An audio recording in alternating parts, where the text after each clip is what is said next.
No tere kõigile, hõbekunn siin. Täna siis 7. aprill ja jälle lõunane aeg. Vaatame üle kulla hõbeda hinnad. Üks unts kulda 4040 eurot ja üks unts hõbedat 63 eurot hetkeseisuga siis. Maailmas kõik asjad käivad veel, kes pole kursis, vaadake eelnevaid videosi. Räägiks siis natuke metallidest täna ja nimelt siis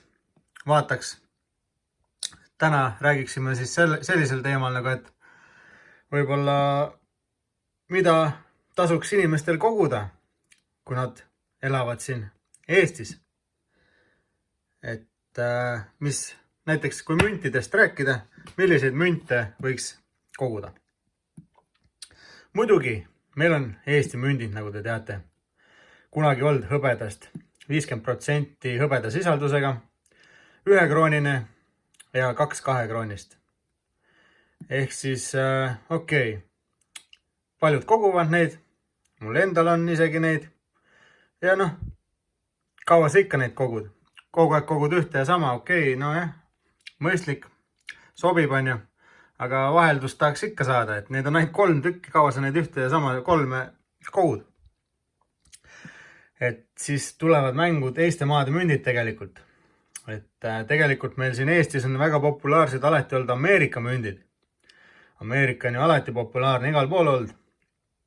Aga ma mõtlen just nagu näiteks käibel olnud Ameerika vanad mündid.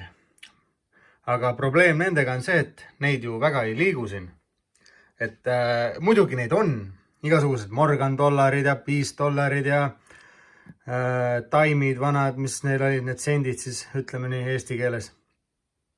Et Rooseveltid ja kõik Mercury taimid ja Barber taimid ja... Aga neid ei liigu nii palju, et saaks nüüd rahulikult koguma hakata. Okei, aeg-ajalt ikka kuskil tuleb jälle müüki midagi, on ju. Aga et paljud nüüd saaks nagu otseselt neid koguma hakata, noh. Väga meil sellist võlu siinpool maailma ei ole. No neid lihtsalt ei ole siin nii palju. Et meie siinpool tavaliselt, no muidugi igaüks kogub seda, mida tema tahab vaata. Aga siinpool üldiselt, mida lihtne koguda, on näiteks Soome mündid, Rootsi mündid, Venemaa mündid. On siin ühesõnaga kõige populaarsemad. Kogutakse vanasi Rootsi münte hästi palju, kuldmünte, hõbemünte. Samamoodi Soome münte vanasi, Tsaari Soome münte. Aga meile siiski, mida on kõige rohkem ja mida kõige mõistlikum oleks meil siin koguda, on ikkagi vanad Vene tsaari sendid, mündid. Sest me ju ise asume Venemaa kõrval ja aegade algusest, eks inimesed ole Venemaalt siia meile sisse toonud neid hulgi. Ja turgu sellele nagu jagub. Ja mis nende tsaari kopikate siis võlu on see, et esiteks vaata neid liigub, nagu ma mainisin. Ja teiseks on see, et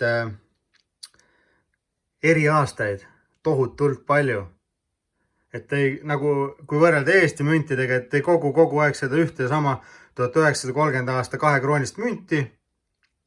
Vaid te saate hakata koguma näiteks vanasid tsaari kopikaid, need on erineva suuruse, 5 kopikat, 10, 15, 20, 25, 50 senti, 1 rubla ja niimoodi lähevad.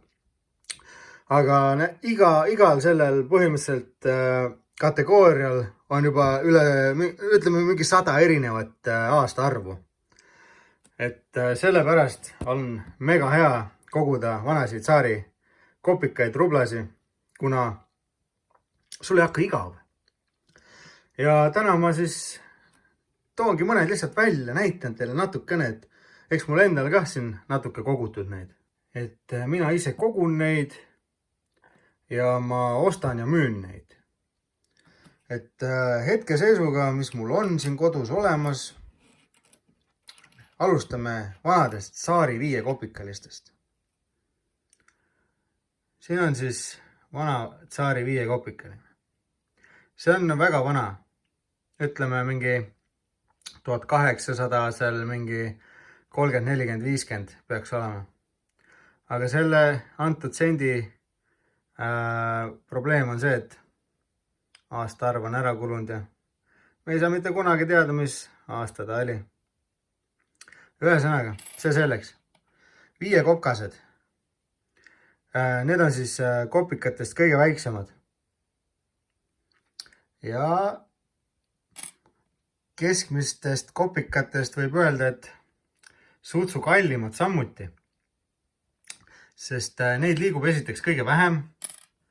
Ja põhjus, miks neid kõige vähem on sellepärast, et nad on nii tillukesed. Kujutate ette, et juba tsaari ajal kadus neid päris palju ära, kuna nad olid lihtsalt nii väikesed. Ja keskmiselt, ütleme, selliste hinnad algavadki sealt 10 eurost ülespoole. Et sellised on siis 5 kopkased vanad tsaarikad. 5 kopikat 1909. Nii, ühesõnaga, siis järgmised on 10 kopkased. Et need on juba sutsu suuremad. 1899 või? Et neid juba liigub palju, neid leidub igal pool. Ja üldiselt minu käest on võimalik osta hetkeseisuga siis 5 eurot tükk. Et paljud ostavad kokku neid lihtsalt sellepärast, et neid ei tule enam kunagi juurde ja aastast aastasse jääb neid aina vähemaks, kuna neid sulatatakse ainult üles ja neid kaob ära ja ühesõnaga, see on ju ajalugu. Mõelge ise, mitusada aastat või 100 või 200 aastat vanad sendid. Et kõik sõltub jälle aastast. Aga üldiselt sellised, ütleme siis, kõige tavalisemad aastad, mina müün neid kuskil 5 eurot tükk. Et tegelikult neid jagub ja neid on äge koguda. Aastaid on tohutult palju. Ostate omale mingisuguse albumi ja lihtsalt hakkate vaikselt koguma. Erinevaid aastaid näiteks. Või miks mitte? Hakkate kaalu koguma. Hoiate 20 aastat. Turul on neid veel vähem kui praegu tolle aja peale. Ja saate juba päris mõnusa kasumi ehk välja tõmmata.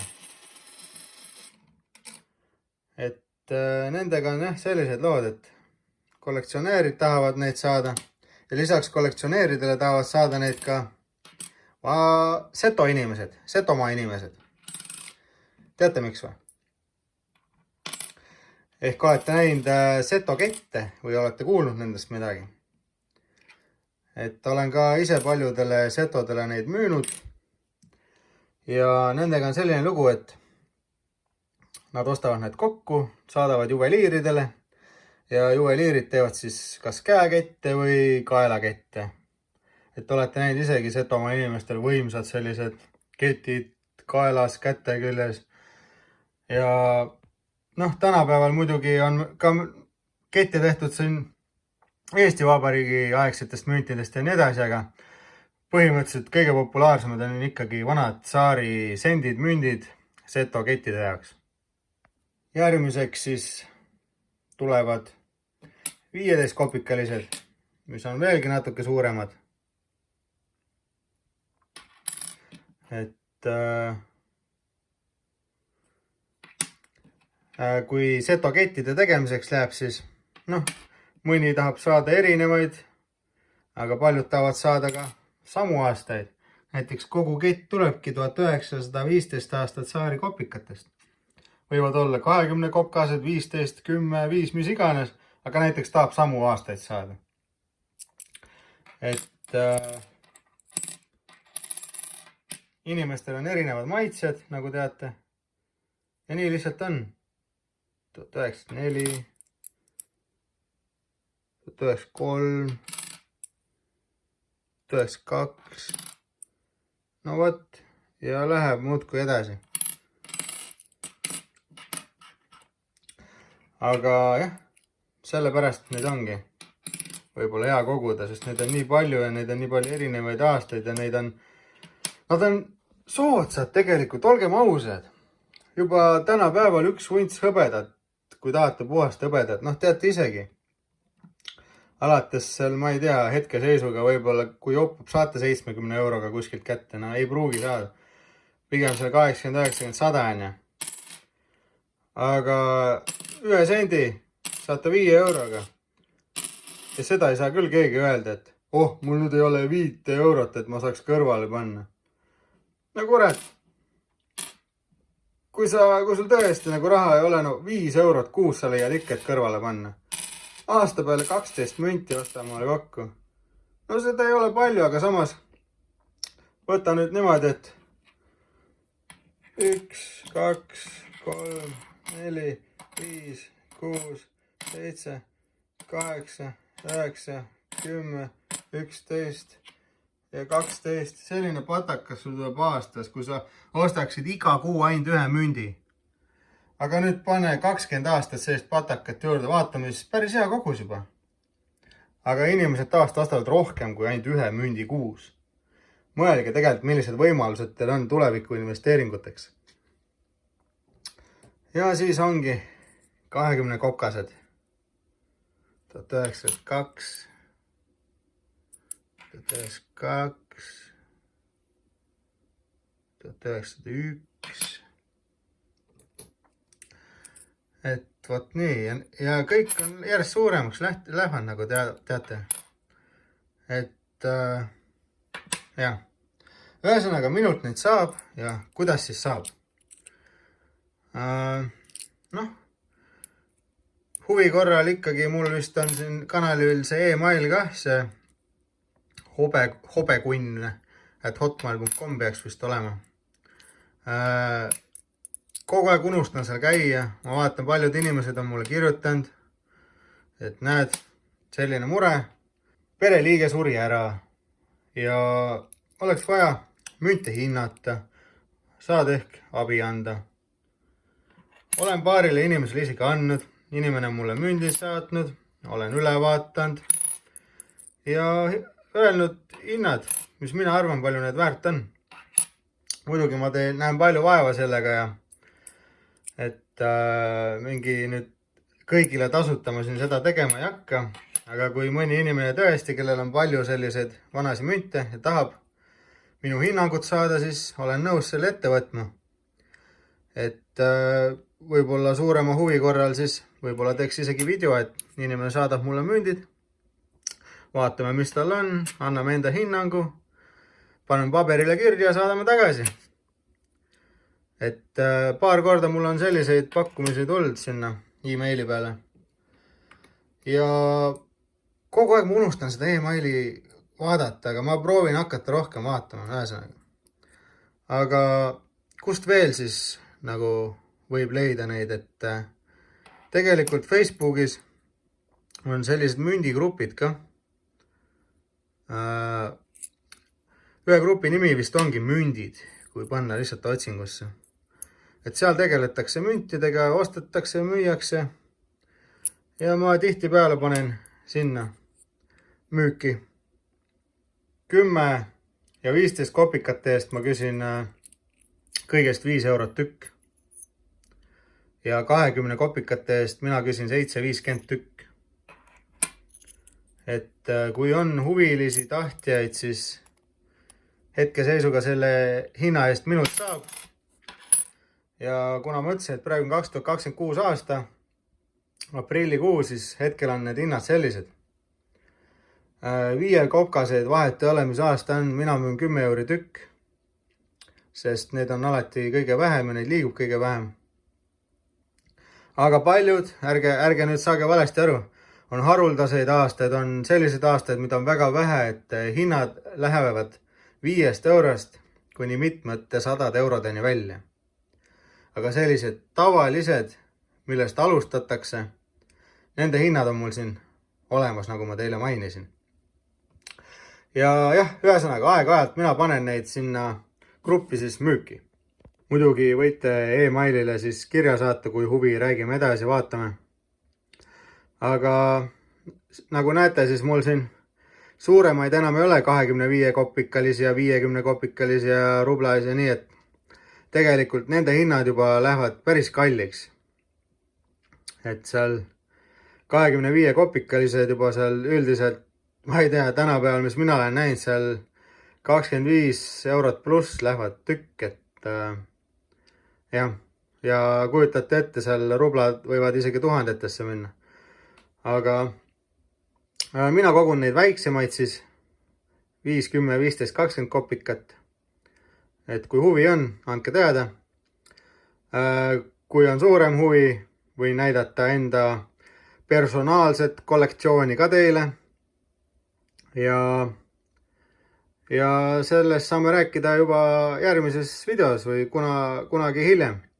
Et kui huvi on, siis kommentaarides kindlasti andke teada, näiteks märksõnaga tahan näha sinu kollektsiooni või midagi. Ja jah, aga eks hõbedast annab veel ekstreemsemaks minna. Saab ka ju kuldrublade juurde minna, et on ju 5 rublaseid ja 7,5 rublat ja 10 ja mis iganes, et siin on vana tsaariaegne kuldrubla, kuld 5 rublat siis. Nikolai teine vist või? Et see kullaproov on siis 900, 5 rublat, 1898 või? Jah, see on kõige enim levinud aasta. Aga siiski, münt on kullast, kuld ei tuhmu kunagi ja ka neid on palju erinevaid aastaid, haruldasi aastaid ja hinnad on tegelikult juba päris krõbedad tänu nendele maailma oludele, mis meil siin maailmas hetkel on. Aga, vot nii. Ma arvan, et tõmbame otsad kokku, muidu läheb video liiga pikaks jälle ja loodan, et teile meeldis. Siin oli Hõbekunn, nagu ikka, like ja kanalile subscribe ja näeme juba järgmises videos. Ciao!